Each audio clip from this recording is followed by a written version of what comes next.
Corey, Cincinnati Bengals at the Baltimore Ravens. Who you got?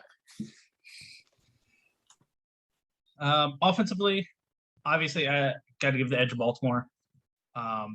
Lamar Jackson is just playing phenomenal football right now. And I mean, you look, he's getting Rashad Bateman back, getting a quality receiver, even with a rookie, can only help the passing game. We'll see what happens with Latavius and the stable of aging running backs that they're running with this year. Running a freaking 2015 fantasy football team back there. But yeah, it's you can't pick against Lamar right now. Defensively, I'm going to go Baltimore as well. Cincinnati did play pretty well against Rodgers last week, or the other week. But they've not exactly played great quarterbacks outside of Rodgers. Jared Goff wasn't exactly a big test last week. Arguably, Kirk Cousins is probably the next best quarterback they played this year. And Baltimore is dealing with injuries on that side of the football as well. But so I'd give them the edge. And coaching, obviously, the edge goes to Harbaugh. I will say Cincinnati is a pretty quiet 4-2. They're sitting there at 4-2. Nobody's talking about them. But it's probably because their schedule hasn't been particularly tough, and frankly, they're still the Bengals. I don't have a great read on this team so far, like I assume most people. Joe Burrow seems to be picking back up where he left off before his injury last year. It's only 6 games into the season, but it looks like Cincinnati might have made the right call, taking Jamar Chase over Penei Sewell. It's a small sample size, but it's looking like a good choice as of right now. This is Cincinnati's chance to make a statement.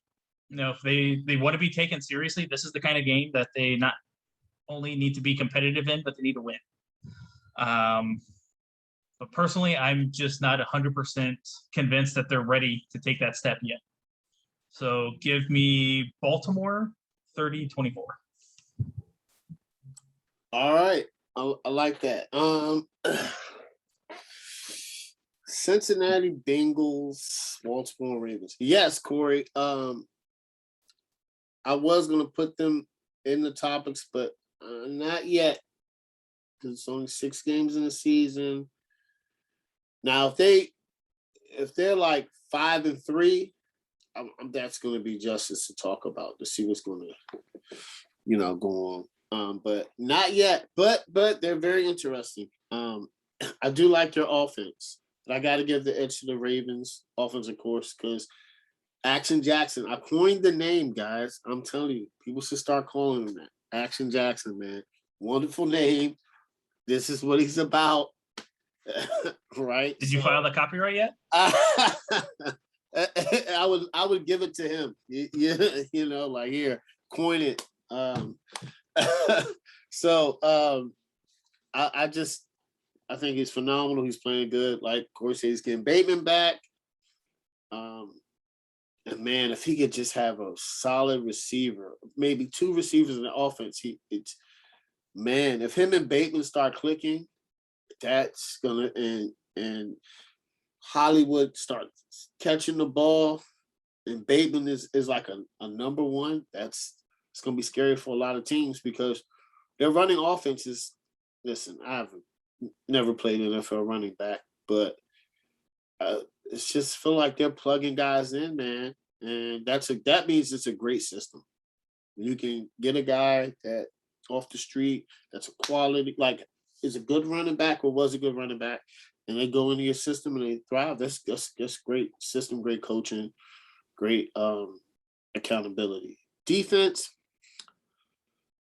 I gotta go with the Ravens on this one, just because they showed up a couple times and they're getting better and better. I know injuries hurt them, but they're slowly chugging along. And once again, Cincinnati they haven't played nobody, so this is gonna be a test for Cincinnati. So if it's a close one, which I think it's gonna be, then Cincinnati might be here, but they're still the Bengals. Or If it's a blowout, then we know where Cincinnati stands at this point because it's the Baltimore Ravens.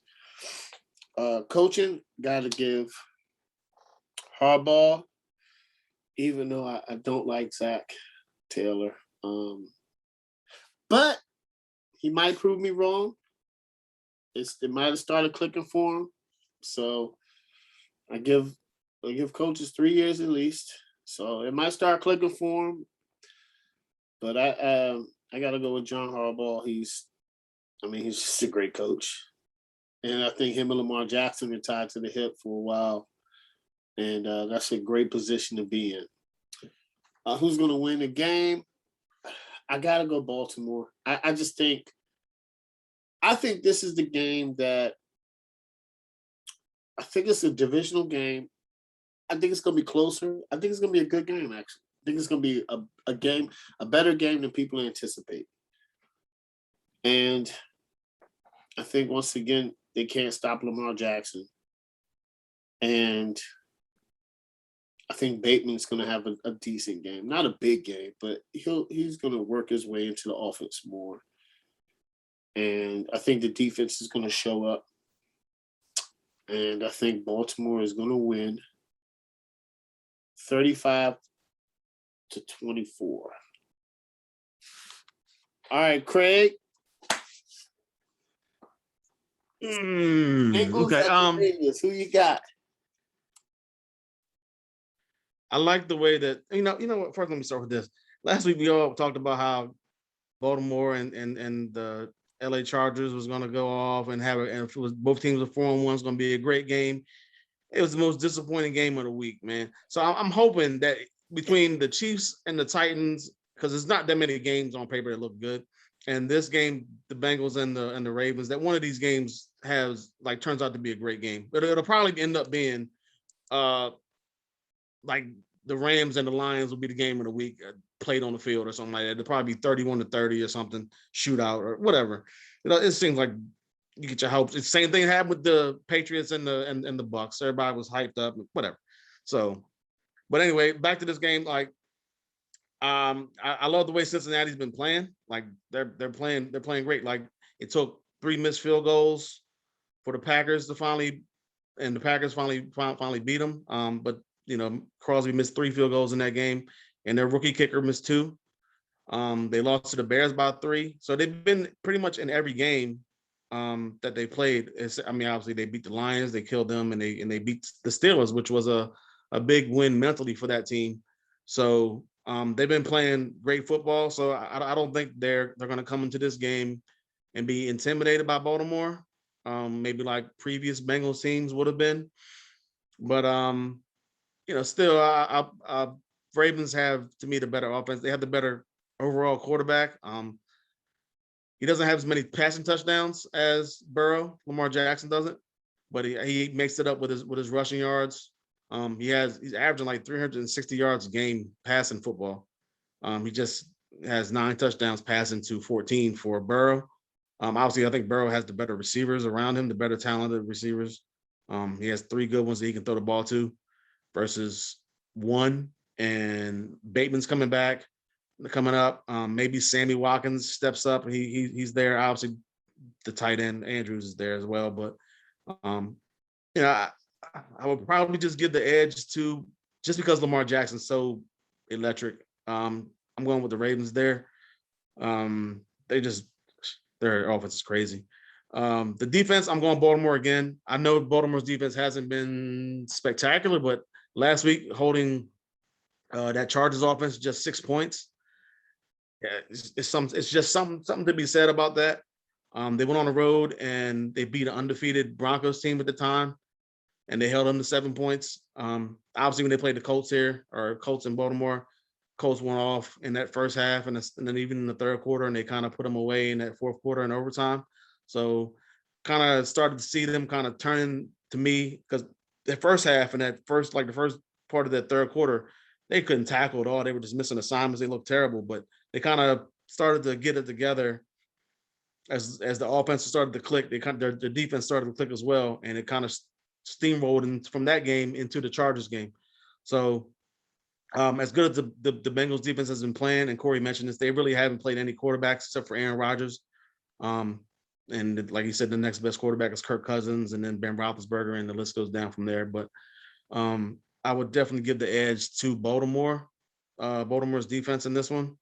If they can play like they've been playing, if they can play like they played last week, sure. I don't know what chance Burrow has on the road in this one. But definitely, yeah, the coaching obviously goes to Harbaugh. There's no debate there. Man, it's just this has the makings to be a really good game. I'm just hoping that I'm not even gonna put it out there, but I really want this to be a good game, but because I know it's gonna be on TV, so have to watch it. And I'm glad that Chargers game was not on TV last week. I watched it on my laptop, but yeah, oh man, that was tough. But I'm probably gonna go 31-23 Baltimore. I just think I think they have too much for the Bengals. But if the Bengals can get this win, like just looking at their schedule, man, this could be the turning point in their season. If they can come out and get this win, that means they'll be up 2-0 in their division. After this, they get the Jets. They get the Browns at home. Who knows what their quarterback situation is going to be? Tough game against the Raiders. They got the Steelers, who they already beat. They get them at home. Then they get the Chargers at home. That's going to be a tough game as well. But by that time, if they can beat the Ravens in this game, the next 4 games, if they can go 3-1, yeah, man, like, so you never know, man.